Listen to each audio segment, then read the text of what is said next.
Bonjour à tous. Ça va? On fait du kendo. On est l'espoir sportif du Beffroi, qui est le seul club de kendo d'Indre-et-Loire. Le kendo étant une discipline assez peu représentée en France, on est 6000 pratiquants. On est affilié à la Fédération française de judo. On est venu à 10, avec des représentants de tous les grades du club. C'est-à-dire que parmi les 10 personnes qui sont sur scène, vous avez par exemple Julien qui pratique depuis moins d'un mois, ou Yves qui pratique depuis plus de 25 ans. Les grades sur la scène vont du 6e Q, donc le débutant, au 3e Dan. On n'a pas de ceinture. On n'a pas des ceintures noires, 3e Dan, ceintures noires, 3e Dan, etc. Mais c'est la même échelle de grade que vous avez au judo. On passe des Q, puis des Dan. Le plus haut, c'est les arts martiaux japonais. Vous connaissez sans doute le judo, le karaté, c'est des disciplines qui se pratiquent à main nue, l'aïkido aussi. Naginata, le naginata, c'est un genre une espèce de lance qui coupe, un genre de fauchard.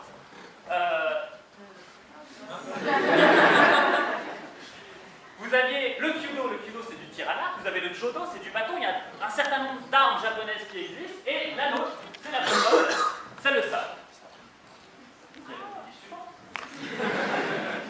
Le kendo, ça vient du kenjutsu.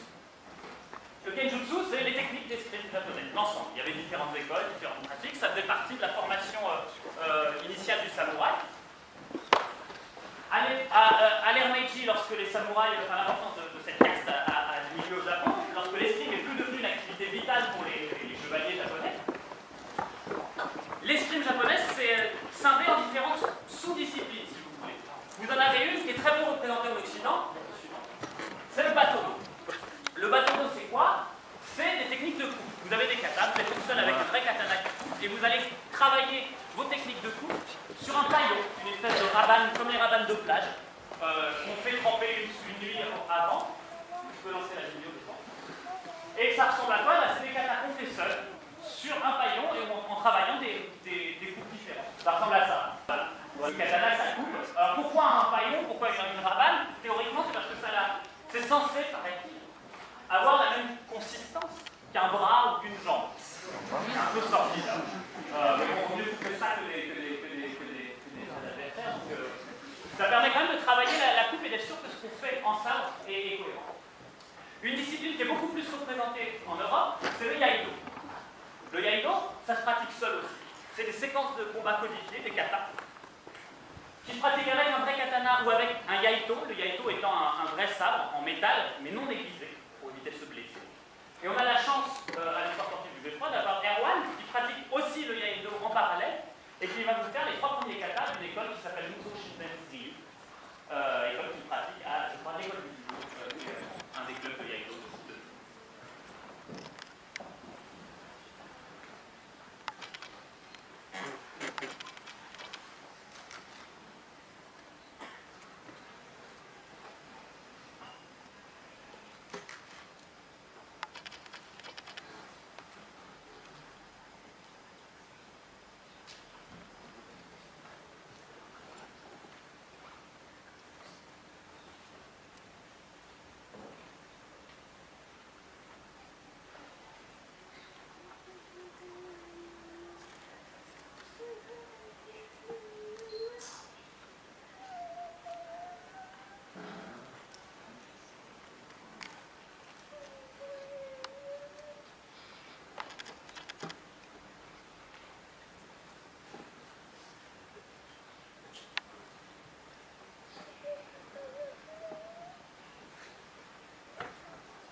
yaido, ça ne ressemble pas au kendo, ça se pratique seul, avec un vrai sabre, et la gestuelle, c'est la vraie gestuelle de l'escrime au sabre japonais.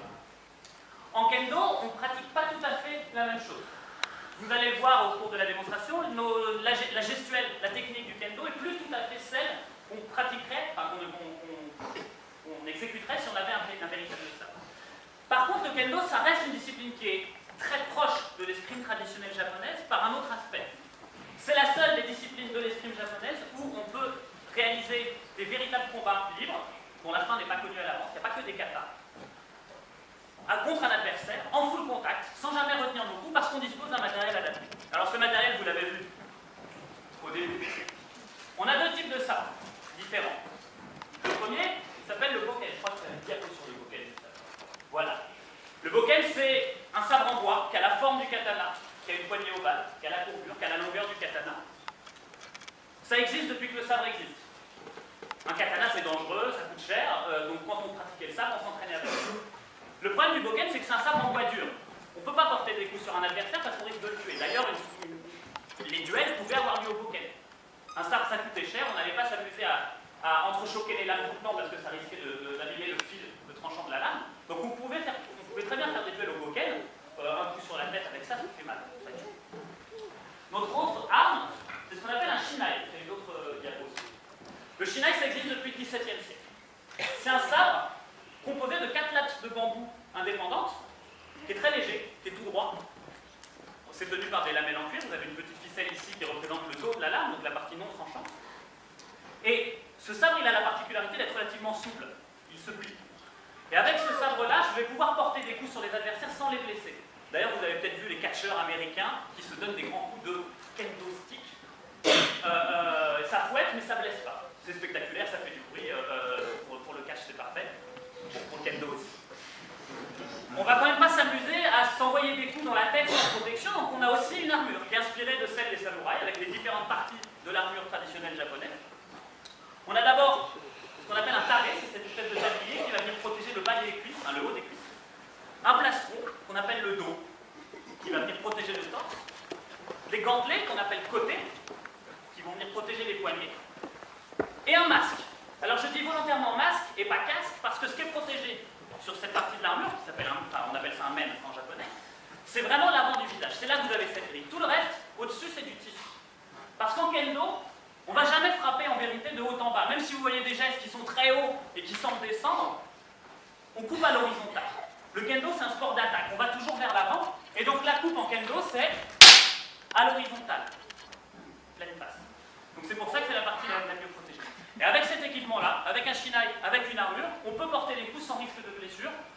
Et puis même si des fois on n'est pas très juste sur nos frappes, si on vient taper le coude, le bras, au pire ça fait des bleus. Il n'y a jamais mis dans laquelle on se blesse très très peu. Des disciplines de sport, des disciplines de combat en full contact, on peut porter les coups sans retenue, où il n'y a pas de blessure, c'est rarissime, en fait.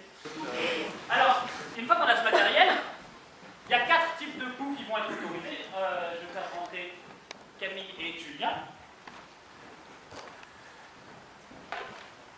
On va commencer par vous présenter la partie du kendo non dynamique, celle qui se fait au bokken, sans porter les coups, et on terminera par les parties. La première chose à travailler en kendo, c'est la garde, que vous allez saluer.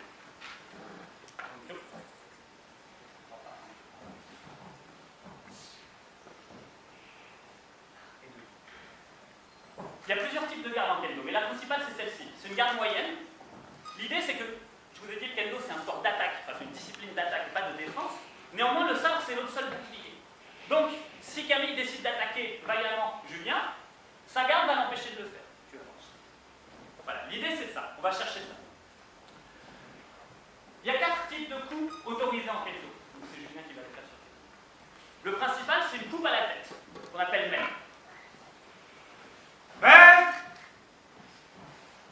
Le deuxième coup, c'est une coupe au poignet, qu'on appelle côté. Le troisième, c'est une coupe en diagonale au niveau du tronc. On va venir couper l'adversaire en deux. Ça s'appelle dos. Et le quatrième coup, c'est le seul coup d'estoc autorisé en kendo, c'est un coup d'estoc à la gorge. On appelle ça tsu.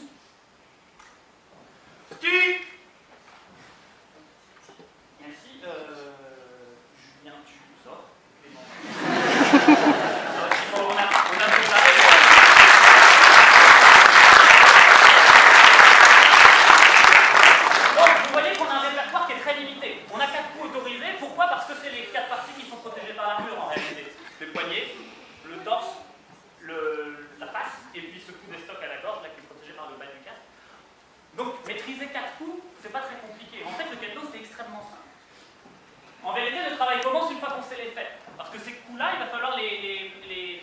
en situation réelle de combat. Et donc tout le travail du kendo, c'est pour ça qu'on en a pour 80 ans, c'est d'arriver à construire ces attaques. Et ça, c'est une relation qu'on va nouer avec l'adversaire. Il va falloir l'amener à lever les bras quand j'ai envie qu'il lève les bras, etc. C'est ce travail-là qui est le plus intéressant en kendo. C'est véritablement la construction des freins. Que donner des coups sur quelqu'un, c'est pas très compliqué. Alors parmi les types de construction possibles, vous allez prendre un travail, on peut faire ce qu'on appelle Renzo Kuwaza. Renzo Kuwaza, ce sont par exemple des frappes enchaînées. Clément va essayer de faire main à Camille, qui va esquiver en reculant. Ben, il suffit de relancer un main derrière pour tout ça. Main.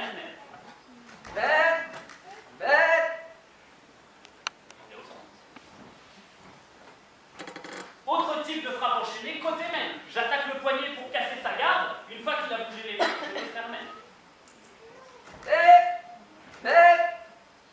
Autre type de construction possible, sur la même idée, côté dos. Je fais côté, pour lui faire lever les mains, je fais un dos.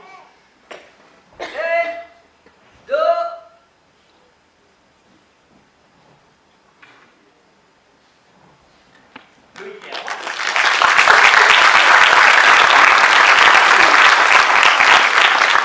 Ensuite, il y a tout le travail qu'on fait sur des attaques de l'adversaire. Il est parfaitement possible, un peu comme on a dit d'utiliser l'attaque de l'adversaire pour construire son travail. On peut par exemple construire des attaques sur des techniques d'esquive. Là encore, ce n'est pas l'esquive l'objectif. On ne cherche jamais à fuir ou à se défendre en fait. Ce qui compte, c'est d'utiliser l'esquive pour envoyer une contre-attaque. Et ça, on appelle ça Nuki. Nuki, c'est le vide. Le principal, par exemple, c'est côté Nuki mène. Loïc va attaquer le poignet d'Erwan, qui va lever les mains et faire main. Situation qu'on rencontre abondamment en compétition. Autre type d'esquive, même Nukido, l'adversaire, Loïc va faire main. Erwan va partir sur le côté avec un pas et couper en diagonale sur le plateau.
personnage qui attaque, qu'on appelle Ushigami.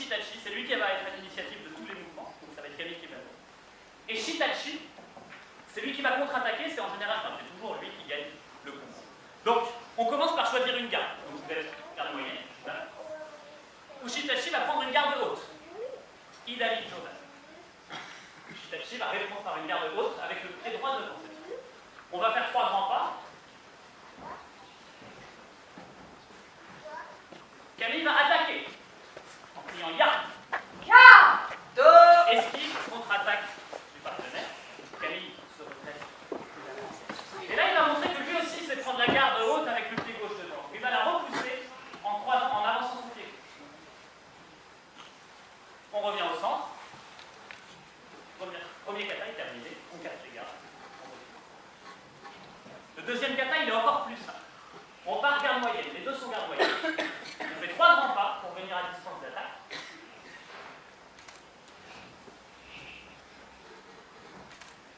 Camille va attaquer côté, le poignet de l'adversaire, qui va esquiver et renvoyer côté.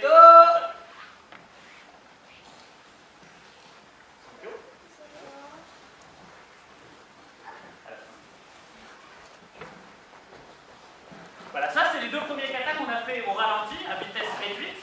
Vous allez maintenant avoir une démonstration des 10 à vitesse réelle par Yves et Lilian.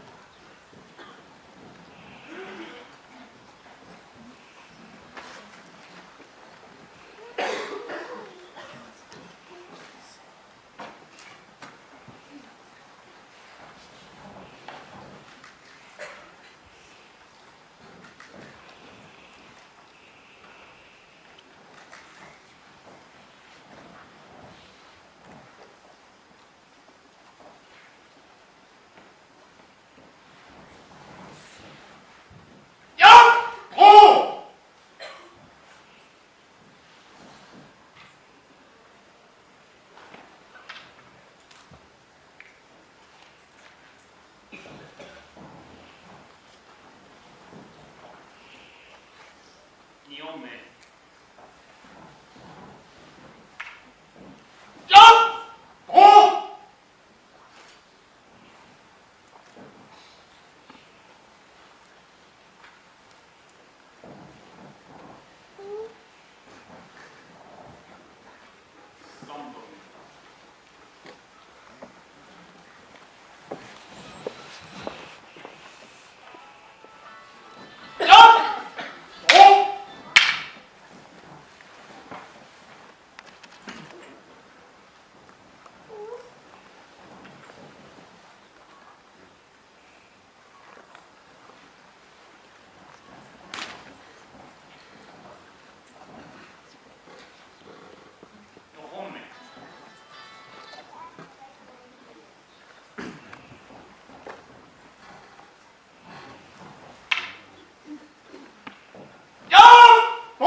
Come